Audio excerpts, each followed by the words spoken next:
welcome to Nirmal Bang, ladies and gentlemen. I'm Hiral Dadia. We have with us Mr. Venkatraman Srinivasan, Executive Chairman at eMudhra Limited, joining in. Welcome to the show, Mr. Srinivasan, and a pleasure to speak to you and get insights from you. And firstly, congratulations with regards to coming in with the first milestone, if you talk about going public. My first question coming to you is if you could just highlight details with regards to the IPO for us. The IPO consists of two things. One is the money coming into the company and then the OFS portion. So money coming into company is 161 crore and the OFS portion is around 243 or something. So the total issue is 412 crore, around 412 crore. And the price band is 243 to 256 is the price band. And then the object of the issue is to repay our borrowing, that is about 35 crore.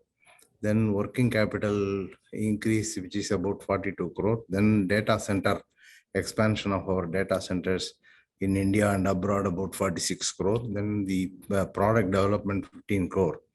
And then the US market expansion is another 15 crore. So this will be spent out of the 161 crore coming into the company, and the balance will go to general corporate expenses. Right. And overall, in terms of where business is concerned, if you could help our viewers understand what is the business model like for eMudhra? Yeah, we are a one-stop shop for digital transformation and cyber security. So that's what we have created. This consists of two parts. One part is the digital trust services and the other part is the enterprise solution. In digital trust services, we are the largest certifying authority in India with 37.8% market share. So we issue digital signature to individual, digital signature to organization. We can issue the SSL TLS certificate for securing the websites. We can issue the IoT certificates for securing the IoT devices like electric vehicles and smart city equipment and all that. So these comprise in the digital trust services. Then the enterprise solution, we have three solutions. One is a completely paperless workflow solution, including digital signature and e-sign, which is called the emSigner. And the other solution is a complete for a setting up of the certifying authority itself and for issuance of digital signature. We have a certifying authority solution, which is called the MCA.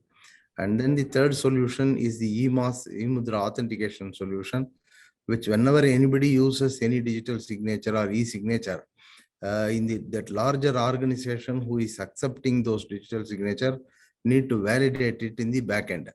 For example, in a company law board, you are using a digital signature. Company law board should have a backend solution to validate all this.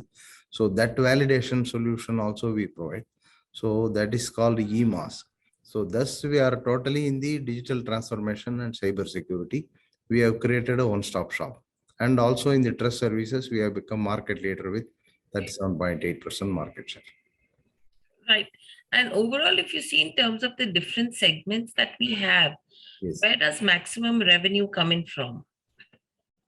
Currently, if you see, the enterprise segment is a little more than the digital trust services segment.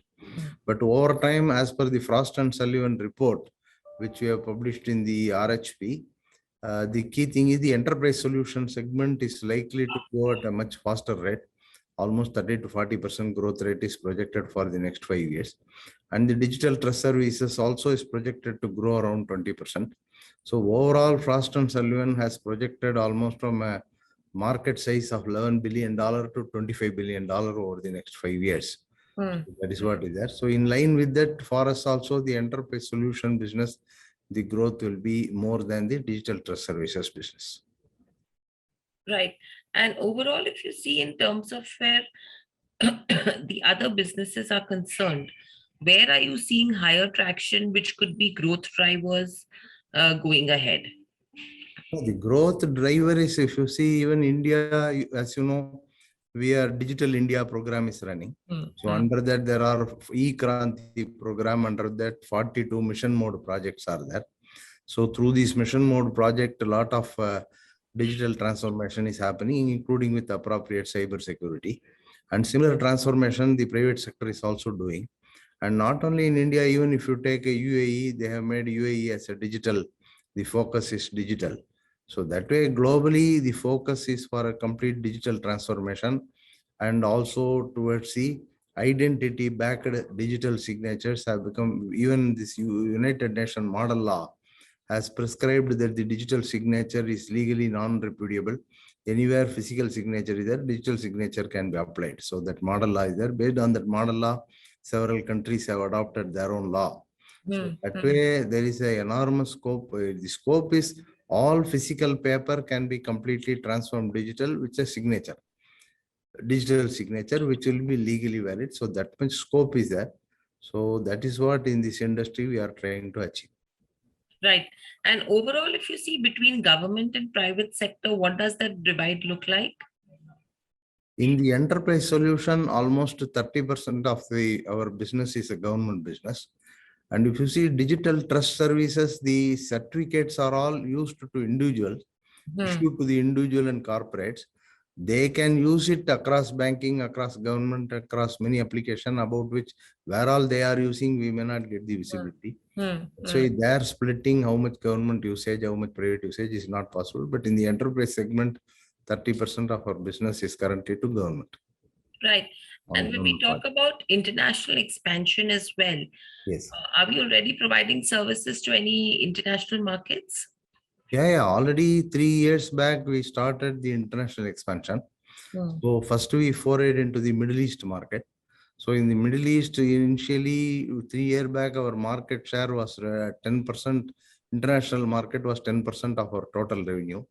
Currently, it is around 19% of the total revenue is international market.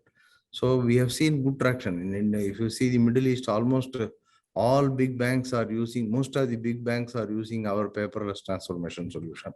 And we have also become certifying authority in 1 or 2 countries in Middle East as well as in Africa, and where we can issue our digital signatures as well.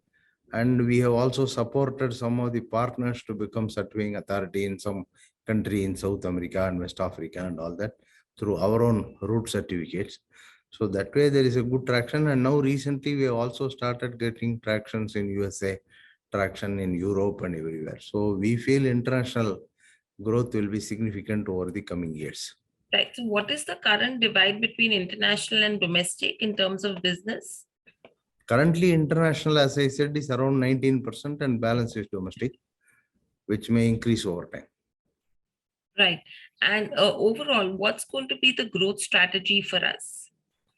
No, the growth strategy is because the market itself, as per Frost and Sullivan report, they have projected 30 to 40% growth and $11 billion to $25 billion. In that, we are uniquely positioned as a one-stop shop.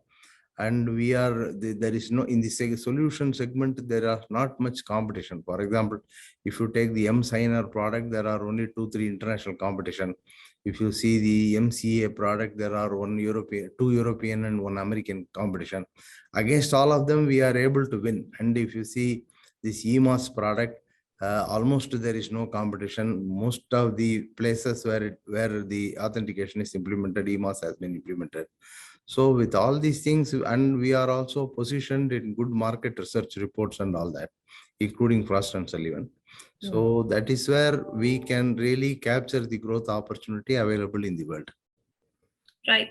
And overall, in terms of growth, what's the next milestone we're looking at if you have to look at 3 to 5 years? Because I know we can't talk about immediate targets, etc., and financials, but key milestone that we are working with. Growth will be as per, we feel, as per the Frost and Sullivan report, whatever growth rate they are projecting. Because of our unique one-stop shop creation, we should do better than that. That is what our ambition is. Absolutely. And it looks like a good space to be in as well with Digital India picking up. All right. Thank you, Mr. Srinivasan. Thank you so much for joining us on the show. Congratulations once again for the IPO. Good luck and speak to you soon again. Thank you. Thank you. Yeah. Subscribe to our YouTube channel for in-depth interviews of India Inc. and press the bell icon so that you do not miss our updates.